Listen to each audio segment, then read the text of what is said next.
So, coming from CNBC, Apple partnering with Google and NVIDIA for most advanced AI model.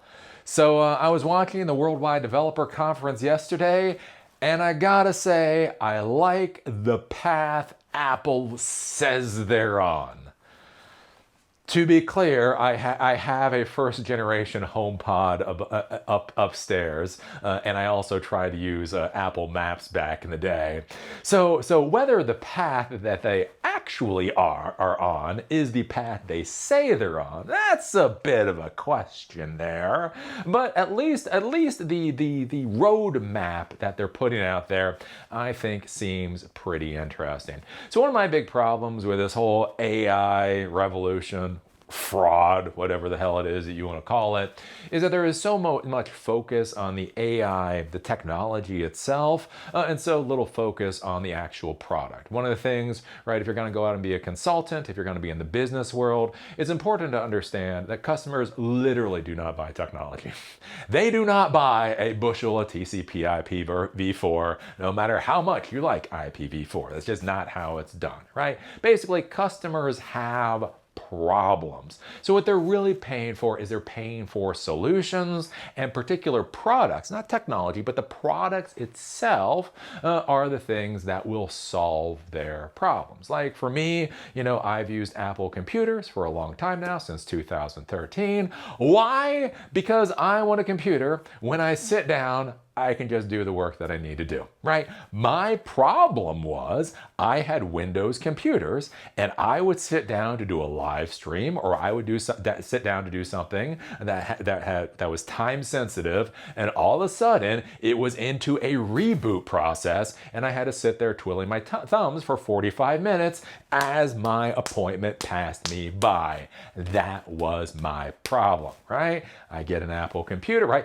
So the solution, what I need is a computer that I can just use, and Apple computers are that particular product. And so I think that's one of the things to be thinking of. Like when we talk about this whole artificial intelligence thing, one of the weird things here is how much focus there is on AI.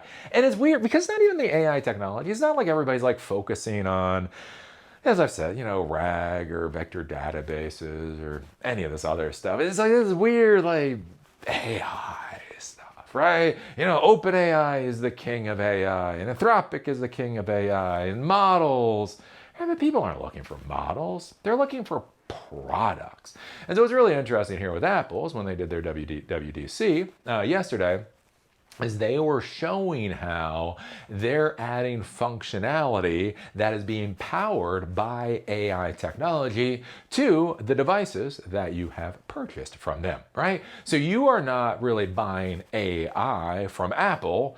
You're simply using a feature on your phone or on your computer that happens to be powered by the technology that we commonly associate with, artificial intelligence. And I think that's a really interesting thing. The other interesting thing with Apple is that they're focused on the whole privacy deal, right? So Apple has been hyper-focused on privacy for many years at this point. And so one of their differentiators is that they are selling you a private AI solution. When the model can run on your device, it'll try to run on the device. If it can't run on the device, it will go up to their cloud servers. But what's really interesting is it worked with NVIDIA to actually be able to anonymize the what's going on the cloud servers, so it can't necessarily be tracked back to you. So even when it goes off device, kind of think about it like kind of almost like an encryption routine. Even when it goes off device, theoretically, let's say that people can't spy what it is that you're doing, right? So that is what Apple is selling, right? OpenAI is selling AI.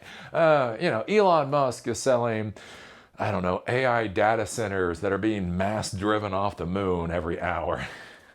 God knows what, right? And Apple is coming in and saying, hey, would you like your phone to have more functionality? Oh, I would like my phone to have more functionality. Great. We have these tools that are being powered by AI. So we take a look at this. It is interesting. Let's see here.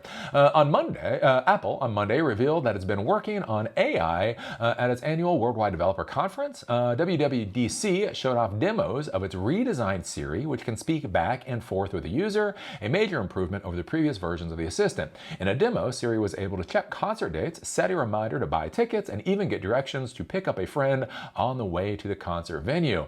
But the announcement also highlighted that Apple has taken a different strategy to many of its Silicon Valley rivals, choosing not to spend billions on infrastructure and the biggest, most advanced models, and instead focusing its message on potential customers, on privacy advantages, and convenience.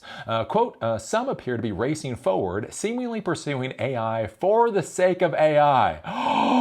Oh no! Oh no, Apple didn't say that. You mean some of these AI companies are pursuing AI for the sake of AI without actually explaining why the hell anybody should care? I think I would agree. I would agree with that statement there. Without clear regard for the people, all of us, that it's ultimately meant to serve, said Apple Software SVP Craig Federighi in the launch announcement. Let's see here. Quote, "We work with both Google and NVIDIA to extend our private cloud compute infrastructure to NVIDIA GPUs in Google's cloud while maintaining Apple's unmatched privacy guarantee." VP of Software said that Apple wanted to use NVIDIA's latest chips, but Apple wanted the chips to be configured in a more private way where they couldn't read what was on the servers. They said that the recent NVIDIA improvements, such as technology called ambiguous confidential compute, allowed Apple and Google to build a system that met its standards. Quote, "We wanted to avail ourselves of the latest technology from NVIDIA, and so we set out to extend private cloud compute to the third-party cloud." Apple is distinguishing itself from companies that have more heavily invested in AI by emphasizing that its software is more private and that it's using its access to locally stored user information like a calendar or text messages to personalize AI features. Apple executives outlined an architecture for the software in which Apple's operating system and software have a piece of software called a system orchestrator that routes any AI query to an appropriate model, either on device or in the cloud, depending on how much computing power and personal data it needs. The system orchestrator is, quote, "key to the privacy architecture of our entire system." And this is one of the things I've been talking about for a while, the whole idea of like LLM or model architecture, right? IBM is really big into this. And the idea of how do you determine essentially where queries should go. So we talk about small language models. So IBM has a small language model. It's called Granite 4, 350 million parameter model. It's a teeny model, right? And so here's the thing. Sometimes you might need a teeny model that can run an iPhone fine.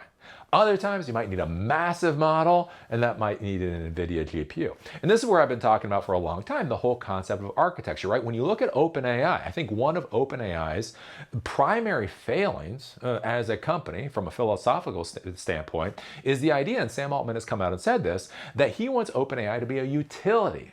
The idea that intelligence is a service provided by a centralized utility, just like water, just like electricity, just like an internet service or whatever else.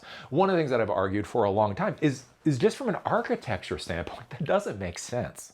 Like, why are you going to route everything to a centralized data center in order to do things when people already have relatively powerful computers already? Again, if you have a 8 billion parameter model, that can probably run on most people's computers relatively okay. And especially if they have a modern computer, it will be able to run very well. So one of the big questions is, if people already have paid for these hardware resources, they already own the hardware resources, why send the request off, right? So the thing, like when you're thinking about APIs, right? So this is a Raspberry Pi Zero, right? This has no power. So this has a 1 gigahertz processor, 512 megs of RAM. What's really cool is I can turn this into an AI computer. I can do a lot of really cool AI stuff with this.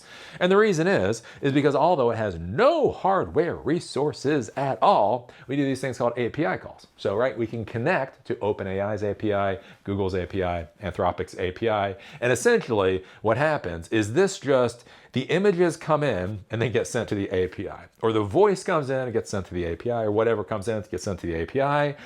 The response then comes back. So basically, all this is doing is collecting the input, sending input out, getting the response and then giving you the output, right? And so that's why you would want a utility architecture. So a $10 computer can now give you the power of the Starship Enterprise, right?